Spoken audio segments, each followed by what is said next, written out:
دوسرا اللہ نے غزوہ احد کو بہت ڈیٹیل سے بیان کیا ہے.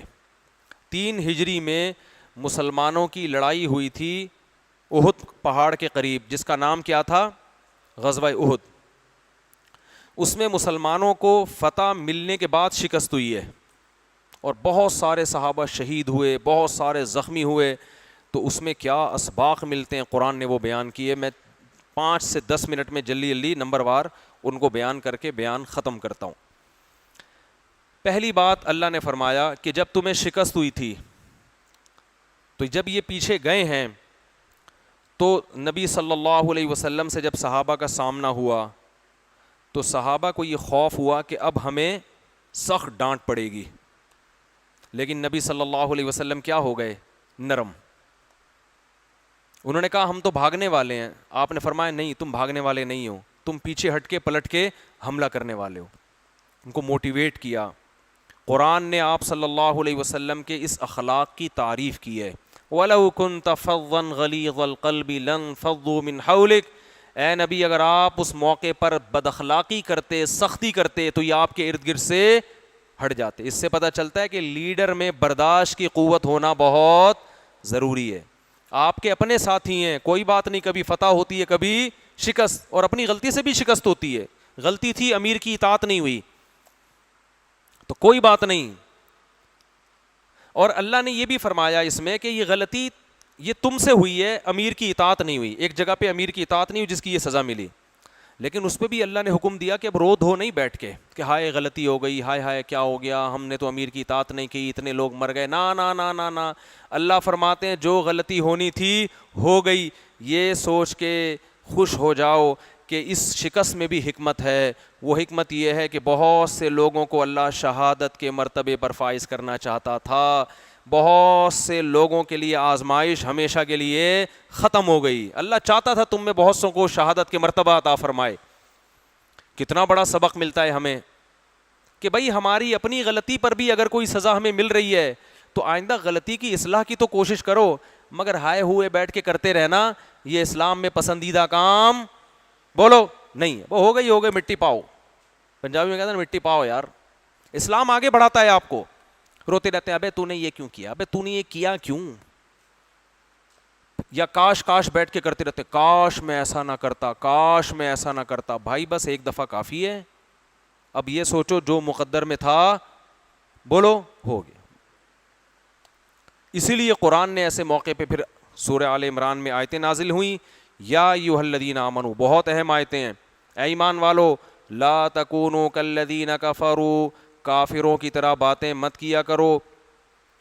اذا ضربوا فی الارض, کافر جب زمین میں سفر کے لیے نکلتے ہیں یا جنگ کے لیے نکلتے ہیں اور مارے جائیں یا سفر میں نقصان ہو جائے تو پیچھے ان کے گھر والے کیا کہتے ہیں, اگر یہ سفر میں نہ نکلتے, اگر یہ جنگ میں نہ جاتے تو یہ نہ مرتے, ان کو نقصان نہ ہوتا. اللہ فرماتے ہیں کافر پر یہ باتیں سوٹ کرتی ہیں. اللہ کافروں کو ان باتوں کی توفیق اس لیے دیتا ہے لیجعل اللہ ذلک حسرۃ فی قلوبہم, تاکہ ایک غم جو ان کو پہنچا ہے نا سوچ سوچ کے وہ ڈبل غم ہونے لگے ان کو. ہائے یوں نہ کرتے تو کیا ہو جاتا, یوں ہو جاتا.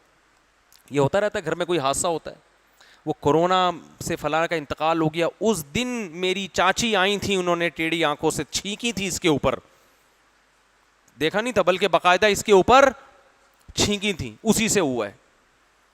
میاں بیوی کا گھر میں پھڈا ہو گیا, شوہر کو کرونا ہوا, تھوڑے دن میں بیوی کو بھی ہو گیا. میرے پاس پھڈا آیا, بیوی کہہ رہی ہے ان کی وجہ سے ہوا ہے, ان کو یہ جراثیم لے کے گھر سے باہر جو ہے نا گھومتے رہتے ہیں اور آ کے میرے ساتھ سوتے تھے, یہیں سے ٹرانسفر ہوئے ہیں سارے. بھائی احتیاط کرنی ہے, جو ہو گیا بولو ہو گیا, بھائی وہ مقدر میں تھا. بھائی وہ ایک جاننے والے کو کرونا ہوا, وہ کسی نے غسل دیا, جس نے غسل دیا اس کو تھوڑے دن میں کرونا ہو گیا, وہ بھی مر گیا. اب لوگ بہرے ہیں ہائے ہائے ہائے اس میں بھی. بھائی چھوڑو یار, احتیاط اچھی چیز ہے, جو ہو جائے وہ مقدر میں, جو دیکھو جو کام ہو گیا نا ہونے کے بعد پتہ چلتا ہے یہ مقدر میں کیا تھا, لکھا ہوا تھا. چونکہ جب تک ہوا نہیں ہمیں پتہ نہیں ہے تو ہمیں احتیاط کریں گے. اب یہ نہیں کہ غسل دینا چھوڑ دیں کرونا کے مریضوں کو, غسل دیں ضرور احتیاط کے ساتھ. اور ایک کیس مرنے کا ہے تو لاکھوں نہیں بھی مرے ہیں, ایسا نہیں ہے کہ جس نے بھی غسل دیا وہ مر گیا. تو تو لوگ بلیاں ڈال رہے ہوتے ہیں، انہوں نے کیا ہے، اس نے کیا ہے، اس نے کیا ہے، ٹھیک ہے نا، جو ہو گیا ہو گیا، مقدر میں تھا۔ تو اللہ نے فرمایا کافروں کی طرح ایسے باتیں نہ کیا کرو کہ اگر یوں ہوتا تو یوں۔ ہاں آئندہ کے لیے اصلاح عمل کے لیے یہ سوچنا ٹھیک ہے کہ اپنی غلطیوں کی ہم اصلاح کر لیں، آئندہ وہ غلطی ہم دوبارہ نہ دہرائیں، اتنی حد تک تو ٹھیک ہے۔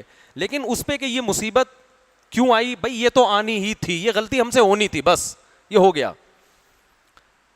تو قرآن کہتا ہے واللہ یحیی و یمیت، تم کافروں کی طرح ایسی باتیں نہ کیا کرو، موت زندگی کس کے ہاتھ میں ہے؟ اللہ کے ہاتھ۔ اور آگے اللہ نے فرمایا وَلَئِن قُتِلْتُمْ فِي سَبِيلِ اللَّهِ، یہ جو منافقین کہہ رہے ہیں اگر غزوہ احد میں ہم نہ نکلتے تو مر جاتے، تو جو مر گئے ہیں وہ اللہ کے پاس گئے ہیں، اللہ ان کو اجر دے گا۔ منافقین نے نا غزوہ احد میں بہت پروپیگنڈا کیا تھا، دیکھو مروانے کے لیے ہم کو لے گئے تھے، ہم تو منع کر رہے تھے مت جاؤ مت جاؤ مت جاؤ، پھر بھی لے گئے، مروا دیا، ہم صحیح کہہ رہے تھے نا۔ ایسے فسادی ہر معاشرے میں ہوتے ہیں جو آپ کو مشورہ دیتے ہیں کہ یہ کام کرو، آپ اس کے مشورے پر عمل نہ کریں اور نقصان ہو جائے نا تو ساری زندگی تانے دیتے ہیں، ساری زندگی کیا کرتے ہیں، دیکھا میرے مشورے پر عمل نہیں کیا نا، دیکھا میرے مشورے پر عمل نہیں کیا نا۔ جو اصلاح والے لوگ ہوتے ہیں وہ کہتے ہیں بھائی ہم نے مشورہ دیا تھا، حکم نہیں دیا تھا، کھوپڑی آپ نے اپنی استعمال کرنی تھی، نقصان ہو گیا تو بس مقدر میں لکھا ہوا تھا۔ وہ یہ نہیں کہتے دیکھا دیکھا میں نے کہا تھا نا، شادی بیاہ میں بھی ایسا ہی ہوتا ہے، ہر کام میں میں نے بولا تھا نا کر رہے تھے، میں نے بولا تھا نا یہ ہوگا، ہو رہا ہے کہ نہیں ہو رہا۔ یہ فسادی ہوتے ہیں، بھائی جو ہو گیا بھائی ٹھیک ہے آپ کا ہو سکتا ہے مشورہ صحیح ہو لیکن اگلے کی کھوپڑی میں نہیں آ رہا، تو انسان اپنی کھوپڑی سے سوچتا ہے نا۔ تو منافقین یہ کہہ رہے تھے کہ غزوہ احد میں مدینہ سے باہر نکل کے ہمیں نہیں لڑنا چاہیے، اور یہ بھی کہہ رہے تھے یہ تو لڑائی ہے نہیں، یہ تو خودکشی ہے، اتنا طاقتور دشمن ہے اور ہمیں نکال دیا اور شکست بھی ہو گئی۔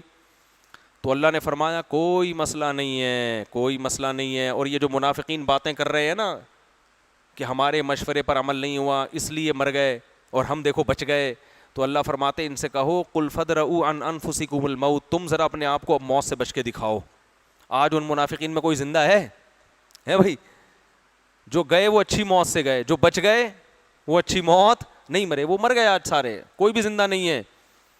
اور اللہ نے فرمایا ان میں جس جس کی موت لکھی ہوئی تھی نا، تقدیر ان کو ان کے بستروں سے اٹھا کے میدان جنگ میں لا کے مارتی۔ تقدیر بہانے تلاش کرتی ہے، وہ تقدیر نکال کے لاتی، ان کو پچھاڑتی یہاں پہ۔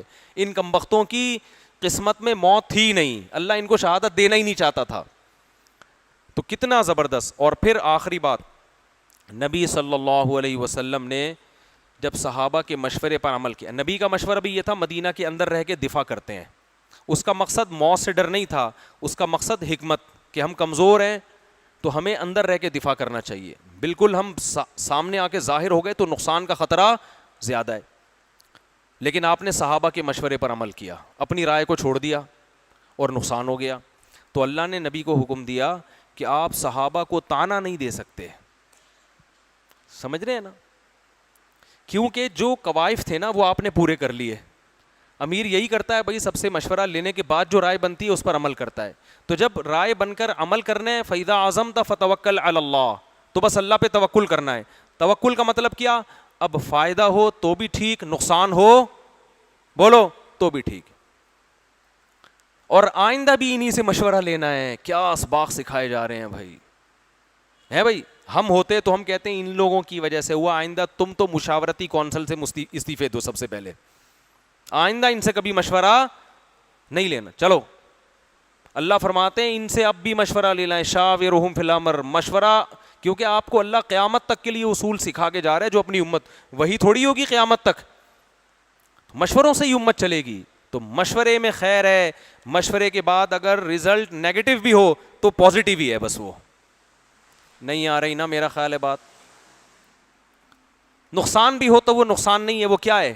فائدہ ہے۔ اس میں بہت سی حکمتیں جو ہماری سمجھ میں نہیں آ رہی۔ تو اللہ نے فرمایا کہ اب بھی مشورہ لینا ہے، ان کو عار نہیں دلانی ہے، اور آپ نے اچھا کیا، آپ نے ان کا حوصلہ بلند کیا، سختی نہیں کی آپ نے، جس کی وجہ سے ان کو موٹیویشن ملی، صحابہ دوبارہ کھڑے ہو گئے۔